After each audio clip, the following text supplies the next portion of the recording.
Hey everyone, welcome to our Monday training. I'm Cindy Baker. I help distracted entrepreneurs and creative professionals like you conquer overwhelm, focus on what matters most, and manage your time so you can grow your business. And if that sounds like something that you need in your life, you are in the right place. Today, we're diving into a topic that impacts both your productivity and your peace of mind, and that is clutter. Um, and a lot of people ask me about this. So whether it's at home or at work or your home office, clutter can silently drain your energy. It can drain your focus, your creativity. But don't worry, I'm going to share some practical ADHD friendly tips because I have ADHD to declutter your space so you can gain the clarity and focus that you need to really thrive. So, before we dive in, I want to hear from you. How many of you feel like clutter holds you back sometimes? Um, Type clutter in the comments, and don't be shy. Let us know you're here. Let us know where you're tuning in from, and if you feel like sometimes your clutter holds you back, then type clutter in the comments. And I see a few now. If you're watching the replay, let me know by just typing hashtag replay, and I will circle back and connect with you. So if you're just jumping on here, I'm saying if you feel like clutter holds you back, type clutter in the comments. We got a few trickling in. So why does clutter impact your focus? Usually I talk about productivity and time management, not so much clutter, but let's talk about why clutter is such a big deal for entrepreneurs. Clutter isn't just physical stuff lying around. It's also all the mental noise. Every time you see that messy desk or that pile of unfinished paperwork, it sends a signal to your brain that there's work to be done. And if you have ADHD, like many entrepreneurs do, that constant visual reminder, excuse me, it can feel overwhelming. It even paralyzing. And I've been there. I totally understand that. But here is the good news: when you start to clear the physical clutter, it's like you're hitting a mental reset button. It helps you regain a sense of control and make space for creativity and focus. Um, so I'm going to break it down into some actionable steps. And just a reminder, if you are watching on the replay, if you could just say hashtag replay, I'll circle back around and read your comments. And if you're here live and you have a question or an aha, put that in the chat. We're talking about clutter. So step-by-step decluttering tips or hacks or whatever you want to call it. First is to start small and focus. One of the biggest mistakes that people make is trying to declutter everything at once. And it's overwhelming. And you're more likely to give up halfway through. Instead, pick one small area to start with. Maybe it's your desk, a single drawer, or even just your email inbox, which can be very cluttered sometimes, right? So set a timer for 15 minutes and go to work. Set that timer so you're not wasting time, before you get started. You just get started right away because you only have 15 minutes. Remember, progress, not perfection, is the goal. Progress. You're not going to finish it, and that's okay, but you're going to get started on it. Another tip that I've found helpful is to use the 3-box method, or even 3 bags or bins or something like that. And you want to label them keep, donate, or sell, and trash. Okay, keep, donate, or sell, and trash. And as you sort through your items, you can put each one in the appropriate box.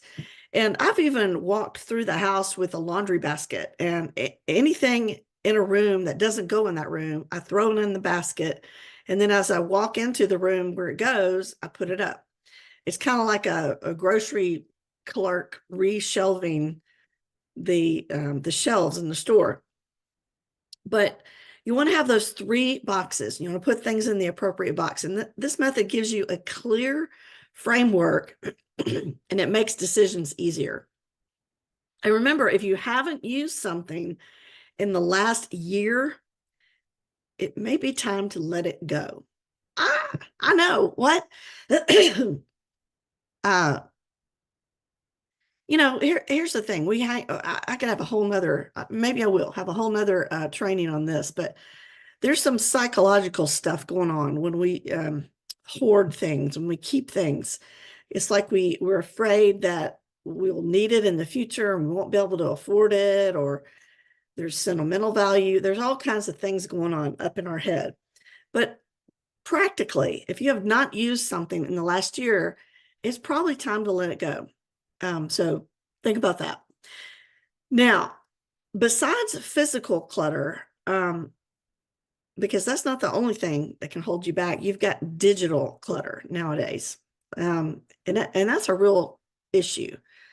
Maybe you have a messy desktop on your computer, thousands of unread emails, or maybe a phone full of unused apps. And that can be just as overwhelming. So take 10 minutes a day to delete unnecessary files, delete things in your downloads folders, unsubscribe from emails that you don't read, and organize your digital workspace. Now, don't unsubscribe from my emails. But just take 10 minutes every day. Instead of waiting and then saying, I'm going to spend 3 hours, that's going to be frustrating for you. So 10 minutes a day.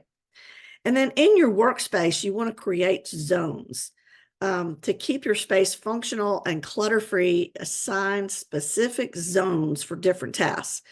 Excuse me. For example, have a zone for focused work, a zone for brainstorming or creative projects, and a zone for admin tasks. And this helps you stay organized and makes it easier to transition between tasks. Now, when it comes to physical and digital clutter, really, you want to adopt the one in, one out rule.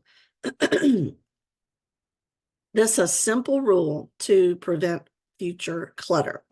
For every new item that you bring into your workspace or your home, commit to removing one old item. And this keeps your space balanced and ensures that you're not accumulating unnecessary stuff, because you only have so much room.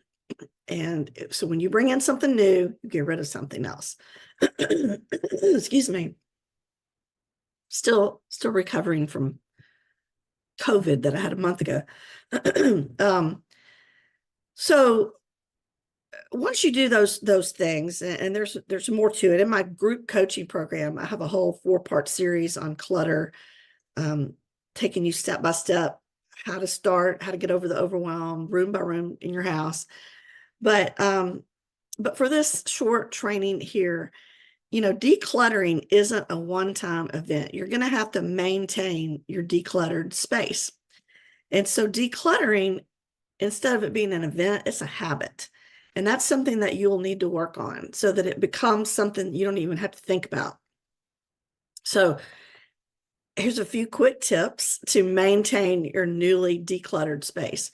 1, do a 5-minute tidy up at the end of each workday.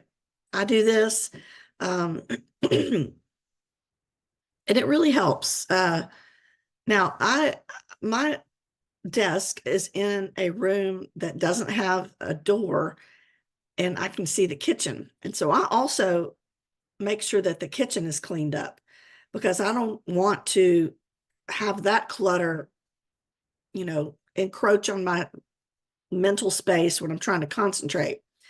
But you can use containers or organizers to give everything a home and put everything in its home. And just regularly review your space. You can make adjustments if as needed. And really, it's about a mindset shift. Think of decluttering as an act of self-care. Decluttering is going to bring you peace, and it is going to reduce the anxiety and the stress in your mind. So you're really doing it for yourself. So by creating a clean, organized environment, you're setting yourself up for success. So let me know in the chat, and if you're watching the replay, excuse me, which of these tips resonates with you the most. Let me know in the comments. And if you're watching the replay, let me know that. And if you have any of your favorite, go-to decluttering tips or hacks, I'd love to hear those too. So put those in. And if you found this helpful, don't forget to like, share, tag a friend, follow, all the things. Anybody who, tag a friend that could use decluttering inspiration. And if you want more in-depth strategies to optimize your focus and productivity, please send me a DM. I'd love to jump on a Zoom call with you and talk about my brand new coaching program. And there's a special founding member prices going on right now.